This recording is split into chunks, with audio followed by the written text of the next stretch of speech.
Did you know every time you nod because you feel you can't refuse, it could be a moment you strain your heart, an unwanted invitation, a forbidden dish from your doctor, a call you're not up for. After 60, not saying no when you should can hurt your heart most. Not physically, but deep down. It sounds small, but each time you ignore your feelings, each time you endure instead of sharing, your heart silently takes the hit. Experts on aging find emotional stress and overdoing it are two silent culprits for heart damage in older adults. A 62-year-old, non-smoker, no high blood pressure, just got a heart failure diagnosis. Why? Stress from not being able to say no. And maybe the biggest danger is getting so used to enduring, we forget we can stop. In this video, I'll share all things you absolutely can and should start refusing today if you want your heart to get some real rest. Just a little courage to say no, and you unlock a whole new way of living, a slower, gentler rhythm, safer for your heart. And no, it's not selfish. You're just learning to genuinely care for yourself. If you're always putting everyone else first, now's the time to put yourself first.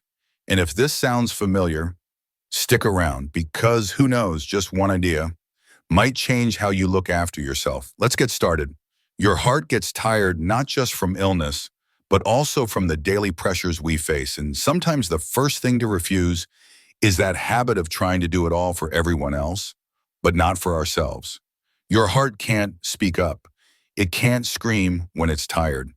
But if you still push yourself like you did 30 years ago, one day it might just give out without any warning. Past 60, many people keep working nonstop, always trying to push themselves like they're still young. They're used to that feeling of having to get it done, try a little harder, as if stopping means everything will fall apart. But few realize the heart, that silent, vital organ, can't say when it's overworked. It just quietly strains until it can't take anymore. Pushing yourself constantly without enough rest makes your heart rate climb, blood pressure swing wildly, and stress hormones like cortisol or adrenaline surge. The American Heart Association states that stress from overwork is a key contributor to sudden heart attacks in older adults, meaning the more you push, the weaker your heart gets. Take Mr. Raymond Lewis, 71, from Fresno, California. After retiring from his job in logistics, he didn't really let himself rest. Though his kids were grown, he took extra work with a local delivery service to keep busy and feel useful. Every day he drove over 6 hours, grabbed a quick lunch in his car, and came home exhausted. Once, after climbing stairs to his second-floor apartment, he felt dizzy, broke into a cold sweat, and was rushed to the emergency room. The doctor said if he'd been 10 minutes later, his heart could have stopped entirely. Raymond changed. He quit the extra work, spent time reading, looking after his plants, and joined a gentle yoga class for seniors. Just months later, his blood pressure stabilized, he slept well, and crucially, he found himself truly living each day, no longer tired from always needing to be doing something. So what if you keep living like before, ignoring your body, not letting yourself rest? Your heart will silently wear out, its rhythm falter, blood flow weaken, and one day, a heart attack could strike when you least expect it. But good news, you don't need to make huge changes. Just each day, take 15 minutes to sit quietly, take deep breaths, or simply rest without feeling guilty. Don't take on extra work just to please others. And remember, resting isn't lazy. It's a true kindness to your heart. Ask yourself, if today were my last, would I want to spend it exhausted or at peace? Your answer is the perfect reason to start living differently today. Many think work fatigue is the only heart weakener, but there's a heavier fatigue when you always try pleasing everyone but yourself. You can smile and nod, but your heart can't fake it. Every time you bite your tongue, enduring to avoid upsetting anyone, your heart silently strains, and then one day it reacts by giving out. After 60, many feel they must keep the peace or please their children or not bother anyone. This isn't always bad, but when it's a burden, when you always give in to avoid conflict, your body pays the price. Suppressing emotions, Living against your true wishes is a form of simmering stress. It won't make you ill instantly, but it clearly impacts heart health. University of California studies show older adults often under psychological pressure from pleasing others have a 27% higher risk of high blood pressure and arrhythmia. Sounds minor, but it's the silent groundwork for heart attacks and strokes. Meet Mrs. Linda Martinez, 66, from Austin, Texas, a devoted mother, patient wife, and the emotional caretaker for her whole family. Daughter-in-law needs babysitting. She nods. Relatives call for a family memorial. She reluctantly goes, though tired. Friends ask for party help. She nods, just wanting to rest at home. She rarely said no, fearing being seen as selfish. Until one day, after a big gathering, her heart beat unusually fast. A checkup revealed mild atrial fibrillation, an arrhythmia closely linked to prolonged stress. Notably, she had no heart disease history, ate well, and exercised. But long-suppressed emotions, always trying to please others, had left her heart silently exhausted. Since then, Linda learned to say no gently but clearly. She prioritized her feelings. Tired, she rested. Disliking something, she politely declined. She realized, people who genuinely care about you won't turn away over a refusal. If you're still always straining to please everyone, remember, your heart isn't a peacemaker. It needs ease, a gentle rhythm, not a frantic pace from the invisible burden of people-pleasing. Before nodding yes, pause 5 seconds and ask, will this make me happy? Will it tire me more? If yes to the latter, bravely say no kindly. Because ultimately, living long isn't just counting years. It's living authentically, with a light heart and true to your heart. Pleasing others is tiring enough for the heart, but another seemingly small habit also silently wears down your heart daily: eating too much salt. That extra spoonful of salt in the soup, just for taste, could be what leads to heart failure down the line. After 60, taste often changes. Many complain food is tasteless, not as good as before, so they add salt, soy sauce, or salty spices to make it taste better. But few realize as taste diminishes with age, it's easier to accidentally overdo the salt, and your heart pays a very high price for that better taste. An older body already struggles to regulate blood pressure. Consuming too much sodium, salt's main component, makes the body retain more water to neutralize it. Result, the heart works harder to pump blood through vessels swollen with water, leading to high blood pressure, heart failure, or even stroke. The American Heart Association advises adults consume no more than 1,500 milligrams of sodium daily, but most older adults consume double that without realizing it. Salt doesn't kill you instantly, but it's like tiny cracks forming in your blood vessels until one day they rupture. Mr. Harold Thompson, 69, from Columbus, Ohio, is a clear example. After his wife died, he started cooking for himself. To make food as flavorful as she used to make it, he often added soy sauce, salt, and canned goods. He felt he enjoyed food again, unaware each meal packed over 3,000 milligrams of sodium. One morning making coffee, he felt dizzy, unsteady, then collapsed. Doctors diagnosed acute high blood pressure, leading to mild heart failure, all from his long-term salty diet. Luckily, Harold adjusted. He used natural seasonings like pepper, garlic, lemon instead of salt. He learned to cook with herbs, read food labels to avoid hidden sodium.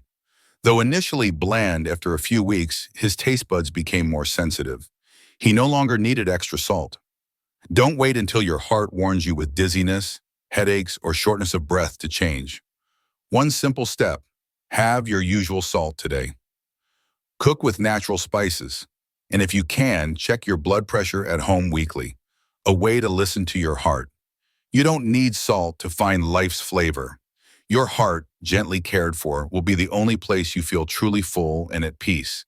If you're still with me and finding this helpful, maybe drop a 3 in the comments so I know you're tuning in. And hey, if you haven't already, consider hitting that subscribe button. Not just for me, but so you get a little weekly reminder to live healthier, feel lighter, and love your heart a bit more each day. We've still got 2 more points that might just make you nod along or even raise an eyebrow. So stick with us. Just like eating salty food to suit their taste, Many people try to please others by feeling they can't miss any social gathering. That party today, if you push yourself to go when you're not up to it, could be the last time your heart is strong enough to get you home. After 60, many older adults harbor a quiet fear, being forgotten. So when invited to meetings, birthdays, club events, or even minor get-togethers, they often say yes instantly, even if tired, even if they don't want to go. They don't want to seem out of touch, distant, or lazy. But few realize these constant meetups, a packed schedule with no downtime, are silently putting a huge strain on the heart. Lots of travel, crowded places, irregular meals, and lack of rest can all cause erratic heart rhythms, raise blood pressure, even lead to stroke. A Harvard University study found older adults attending too many social activities, unsuitable for their physical condition, have a 31% higher risk of cardiac complications due to insufficient recovery time after even mild stress. This happened to Mrs. Patricia Howard, 72, in Seattle, Washington. Since retiring, she joined numerous clubs, yoga, books, embroidery, even a church volunteer group. Her schedule was so packed she had no time for a midday rest or to relax by the window. Though always smiling, occasional sharp chest pains still came suddenly. After her blood pressure dropped mid-meeting, she suddenly slumped amidst her friends, hands trembling and cold. They thought she was joking until she couldn't speak. A doctor found mild heart valve leakage. He didn't prescribe medicine, just advised, cut back on unnecessary gatherings. If you keep this up for a few more months, your heart could stop right in church. Initially, she felt guilty, like she was stepping back from life. But after just 1 month, she noticed changes. Better sleep, stable mood, and crucially, she started choosing events that truly brought joy, instead of going just to show up. You don't need to be everywhere to prove you're active or loved. Your heart doesn't distinguish a grandchild's birthday from an old friend's reunion. It just knows when it's tired, and if unrested, it'll make itself known with sudden pains. So learn to say, "I'm so sorry, I can't make it today. I really need to rest." That's not refusal. It's protecting your heart so you can be there longer for the people you truly love. Slowing down isn't stepping back. It's a mindful step towards peace and health. And that is completely worth it. There are things you don't need to do, like go to gatherings when tired, and things you don't need to keep, like simmering anger inside. Nobody dies from an unsaid word until your heart has silently carried its weight for 10 years, unknown to anyone. After 60, we learn to endure more, but endurance isn't forgetting. Many older adults hold on to old hurts, simmering resentments, even things no one remembers but them. Worryingly, the longer you hold on, the more it harms your heart. When angry, even unexpressed, your body reacts. Heart rate climbs, blood pressure shoots up, blood vessels constrict as if for battle. If this passes quickly, your heart rebalances. But if you stay angry, holding on to bitterness, your heart never gets a break. It works under constant stress, proven to contribute to heart wall thickening, arrhythmia, and dangerous cardiac complications. A Johns Hopkins University study shows older adults who harbor unresolved anger are 20 to 30% more likely to develop heart disease than those who let go. Notably, this group didn't drink, smoke, or live unhealthily. They simply suffered in silence. You might see yourself in Mr. George Whitman, 75, from Des Moines, Iowa. 10 years ago, his son moved away without asking. George felt abandoned, but never said so. Meeting his son, he'd smile, but inside tears welled up, sadness turning to quiet anger.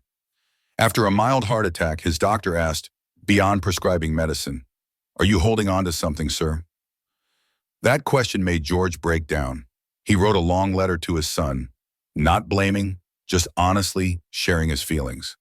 The reply made him cry, not because of grand words, but because he'd finally let go of something that had weighed on his heart for a decade. That old letter now sits in his nightstand drawer, not to remember his son, but to remind him he once chose to free himself. Remember, forgiveness isn't for others' relief. It's to let your own heart breathe again. Simple things, took, write, or share what weighs on your mind. No need to make a big deal. No winning or losing. Just let those feelings find an outlet so they no longer harm you silently. You don't need to shout or confront. Just let your heart breathe, like opening a window to fresh morning air. Finally live with a light heart. Your heart has beaten for so many years. It deserves to rest easy in the peace you can give yourself by forgiving, letting go, and choosing to live differently. So now you know, after 60, there are things you don't need to keep doing, not because you're weaker, but because you deserve a lighter heart to live true to your real needs. No forcing, no overextending, no pretending you're fine when your heart is weary. Your heart, it's not a machine. It feels every pressure you silently endure, every time you say yes when you mean no. And if you don't set your own boundaries, no one else can protect that heart for you. Have you ever noticed? When you learn to say no, you also start sleeping deeper, eating better, and smiling more easily. Because saying no isn't just about refusing something, it's about making space for better things to come in. For health, for peace, and for you. The 5 things you've just heard, seemingly simple, are precisely how to keep your rhythm, protect your peace of mind, and truly keep your heart healthy. They don't cost money, no medicine needed, just the courage to set limits, to choose what truly deserves a place in your life after 60. If you know someone who's tired, pretending to be okay, maybe share this video with them. Who knows, it might just be what keeps their heart going another day. Thanks for sticking with me to the very end, wishing you a life lived lightly, deeply, and true to your heart, starting today.